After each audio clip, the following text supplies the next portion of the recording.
अस्सलाम वालेकुम नाज़रीन, आज मार्केट्स मॉर्निंग में खुशामदीद। मैं हूं इमरान सुल्तान। अपने गेस्ट का आपसे तारुफ करवाता चलूँ। Asad Rizvi, CEO currency market dealers association, हमारे साथ इस वक्त प्रोग्राम में मौजूद हैं। रिजवी साहब, बहुत बहुत शुक्रिया, काफ़ी अरसे बाद आपसे मुलाकात हुई। जी जी। और इस बीच में चीज़ें कुछ इतनी सारी जमा हुई, स्पेशली मैंने जो जहमत दी आपको आज, वो थोड़ा सा जापान की इकॉनमी के हवाले से मैं बात करना चाह रहा था। नॉर्मली हम ये देखते हैं कि इस तरह के जब भी हालात होते हैं, सुनामी या अर्थक्वेक या कोई और किसी किस्म की के असरात जो मईशत के ऊपर बड़े नेगेटिव पड़ते हैं, लेकिन साथ साथ हम देखते हैं कि उस मुल्क की जो करेंसी है वो रिलेटिवली बहुत वीक होती है। यहाँ पे हम देख रहे हैं कि येन जो है वो थोड़ा सा स्ट्रॉन्ग होता चला जा रहा है। थोड़ा सा ये हमें समझाइएगा कि क्या वजूहत है, किन वजूहत की बिना पे स्ट्रॉन्ग इस वक्त हम येन को देख रहे हैं। देखिए इमरान, एक तो जब जापान की जो इकॉनमी थी ये एक डिफ्लेशनरी और रिसेशनरी पीरियड में एक फेज से गुजरा था सिंस लास्ट 20 ईयर्स। 2010 में इसका जीडीपी जो था वो 3% था और ये कंपैरेटिवली ये ज़रा बेटर हुई, यानी कि इम्प्रूव होना शुरू हुई। लेकिन जापान के साथ दूसरे इश्यूज बहुत ज़्यादा इस दौरान हो गए और इश्यूज से मुराद ये है कि इसका डेट जो है तकरीबन पब्लिक डेट 200% है, जो कि दुनिया का सबसे ज़्यादा डेट है जो इस वक्त वो जापान का है। 200% इसका डेट है। आप इससे अंदाज़ा लगाइए। अच्छा, अब यहाँ ये सूरत हाल ये हुई है कि असल में ये जो अर्थक्वेक आया है इससे इमरान डैमेजेस असेस करना तो अभी ज़रा टाइम लगेगा, जाहिर सी बात है, इनिशियल स्टेजेस पे है सारा कुछ और ये जो है ग्रेजुअली फिर जो है आपको मतलब इसका पता चलेगा।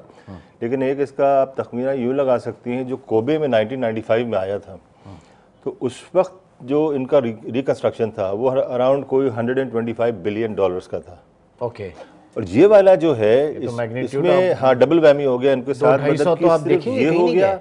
और उसके साथ साथ फिर जो दूसरी प्रॉब्लम हुई है वो एक इनके यहाँ जो न्यूक्लियर वाला इशू हो गया, क्योंकि न्यूक्लियर इनकी बेसिकली जो एज एन अल्टरनेट एनर्जी जो है 30% जापान का जो है वो न्यूक्लियर बेस्ड इनकी एनर्जी है।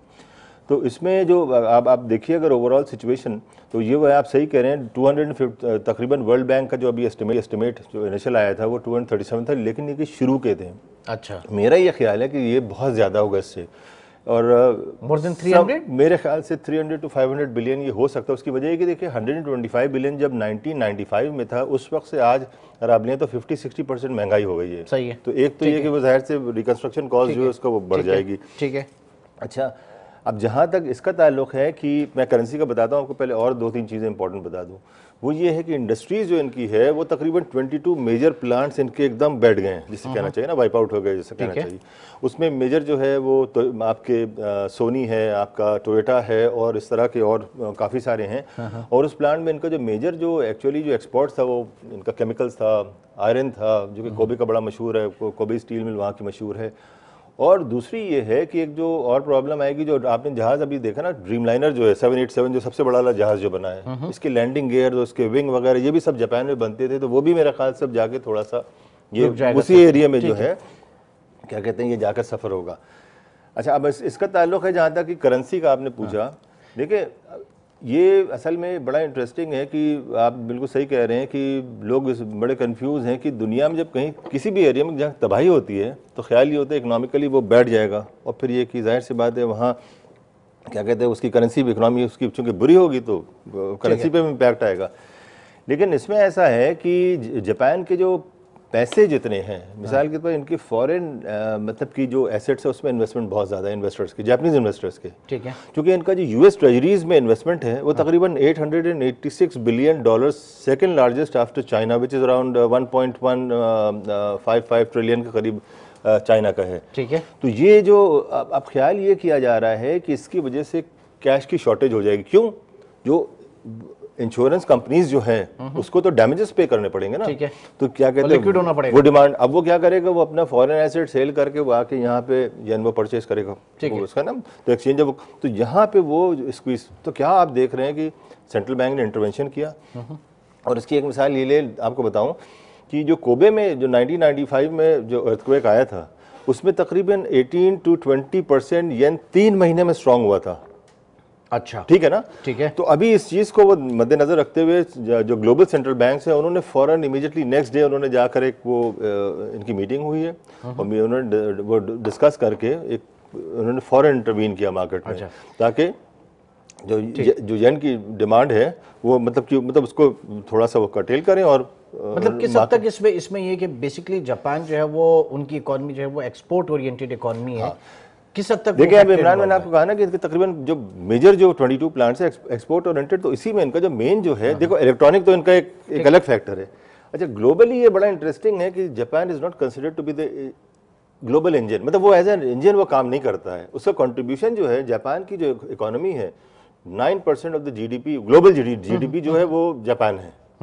9% ग्लोबल जीडीपी, ठीक है। लेकिन इंटरेस्टिंगली जो उसका जो इनपुट है ग्लोबल जीडीपी में, वो गिर के तकरीबन एक समझिए आप मिनिमम 2% के करीब इसका इम्पैक्ट पड़ेगा।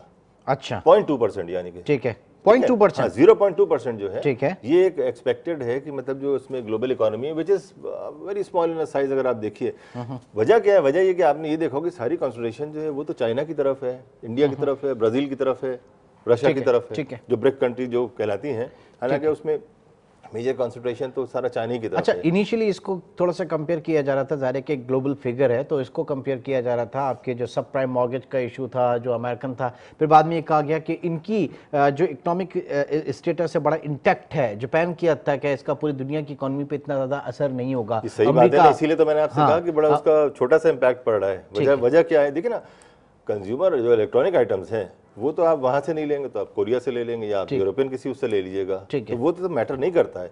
लेकिन इससे ये होगा, एक दूसरी चीज ये होगी ग्लोबली। अच्छा हाँ, कोबे का जो आप एक और उससे पैमाना आपका ये है, जो कोबे में रिकंस्ट्रक्शन था उसका पीरियड था 9 साल, 9 साल में डेवलप हुआ है।